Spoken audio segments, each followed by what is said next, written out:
साथ संगत जी, प्यार से कहना धान निरंकार जी। आज भी वही संदेश और ये इंसान को, इस मानव को चेतन भक्तों ने हर समय की तरह वही इशारा करते हुए कि जीते जी इस जीवन को संवार लिया जाए, इस सच्चाई को जानकर फिर हर पल इसी में गुजरान किया जाए। और कैसे ये कुछ भी एक, अगर हमारी उस समय में जो भी हम कर रहे हो उस पल में, तो वही बात जैसे लिविंग इन द मोमेंट की बात होती है, तो ये भक्ति भी फिर किसी समय भी जो भी कर रहे हैं वो ही अगर चीज में हम ये ध्यान डालते हैं इस निरंकार के एहसास द्वारा, तो वो कार्य भी भक्ति बन जाता है। कैसे एक जो आज भी प्रेरणा में सुना कि ये पहले विषय इस परमात्मा को जानने का है, और जब ये ब्रह्म ज्ञान द्वारा जान लेते हैं, ये विश्वास आ जाता है और ये मान लेते हैं, तो ये एक ही सच, एक ही परमात्मा जिसको देख भी लिया और इसमें यकीन भी हो गया, ये एक भाव, और उसके बाद फिर स्वाभाविक ही हो जाता है एक हो जाना। ये एकमिक अवस्था इस परमात्मा के साथ, इस परमात्मा की बनाई हर चीज के साथ। तो कैसे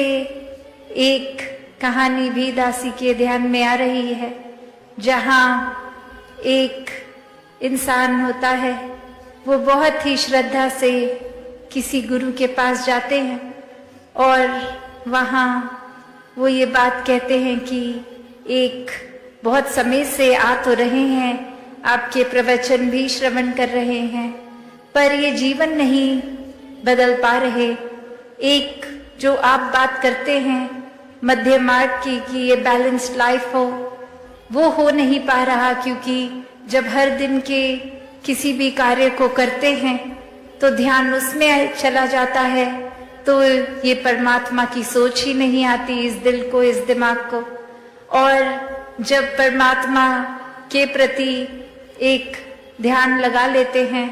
तो इस संसार की चीजों से ही अपना एक नाता तोड़ने का दिल करता है। फिर दिल करता है कि बस एकांत में ही रहें, कोई हमसे बात ना करे, हम किसी से बात ना कहें, एक अपने सारे कर्तव्यों को भी भूल जाएं, बस यही करते रहें। तो आप तो समझाते हैं कि कैसे ये बैलेंस रखना है कि दुनिया में जीना भी है, समाज परिवार की सेवा भी करनी है, और हर पल में परमात्मा को भी याद रखना है, और ये उपलब्धियों को भी प्राप्त करना है, मेहनत करनी है।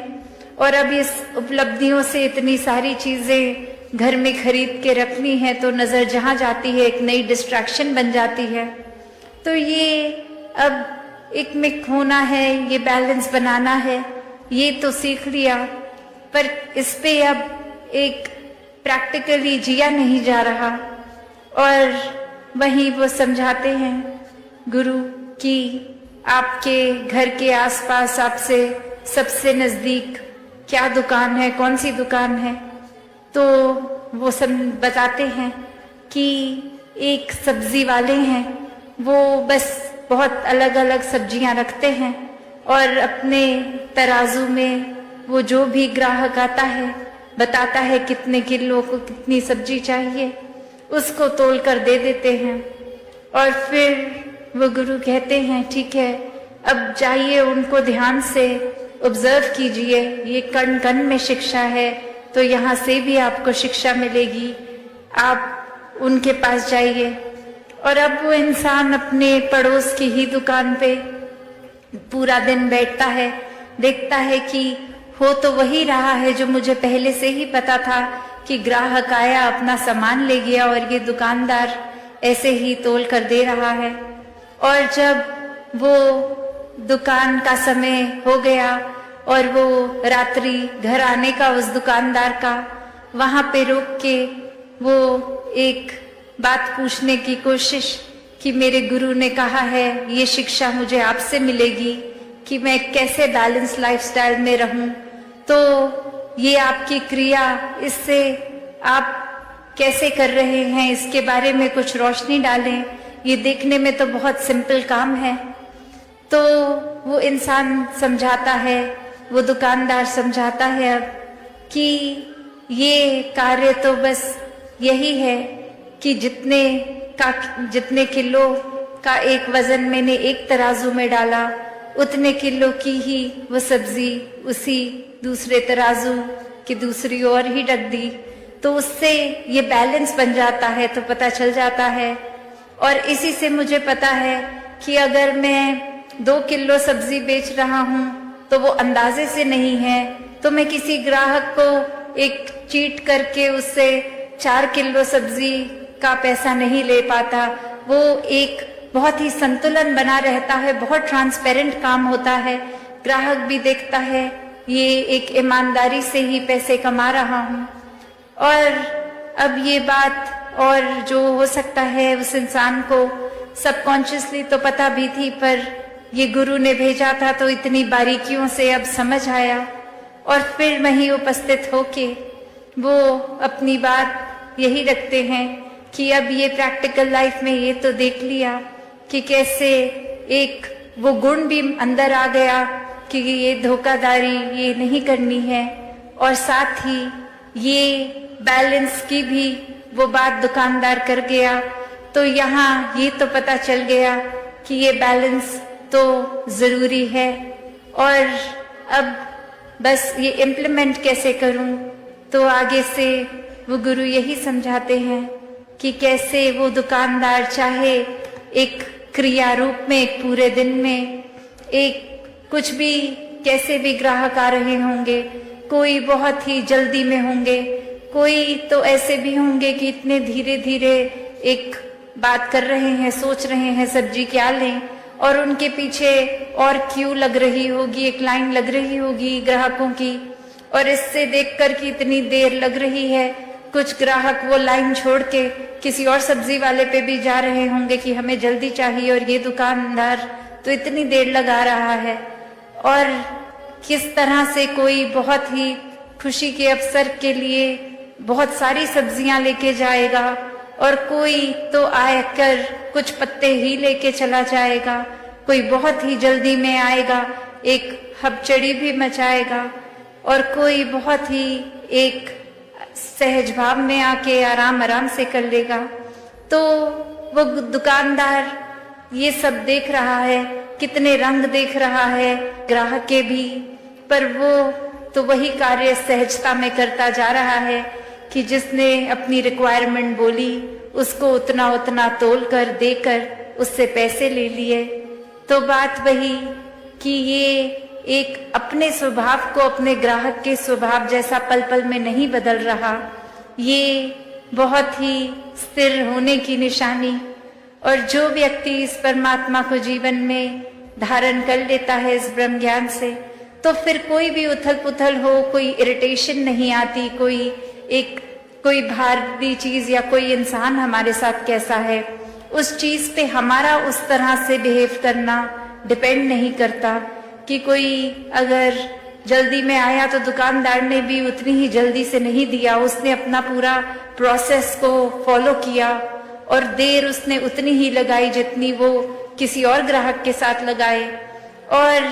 वही बात संसार में रहने के लिए भी, कि कैसे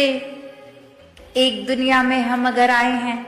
तो फिर एक ये जहाँ संसार भी है, और ये बचपन से एक स्कूल में भी बच्चे को क्यों डालते हैं, ताकि शिक्षा ले, कुछ सपने बनाए और सपनों को फिर साकार करे, एक अपने पैशन को फॉलो करे,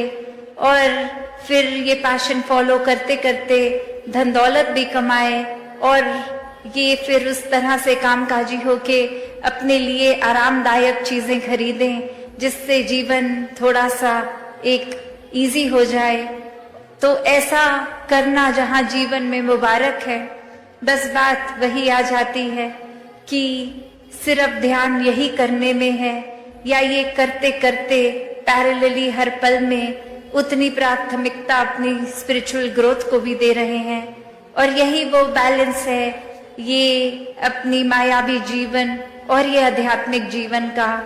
जहाँ पे वही बात आती है जो अभी मॉडल भी कुछ दिनों पहले इधर प्रदर्शनी में भी देखा कि ये ज्ञान और कर्म रूपी पंख, ये एक पंख अगर हो कि सिर्फ एक कार्य तो कर रहे हैं, एक हम किसी वजह से प्रभु परमात्मा का नाम तो ले रहे हैं,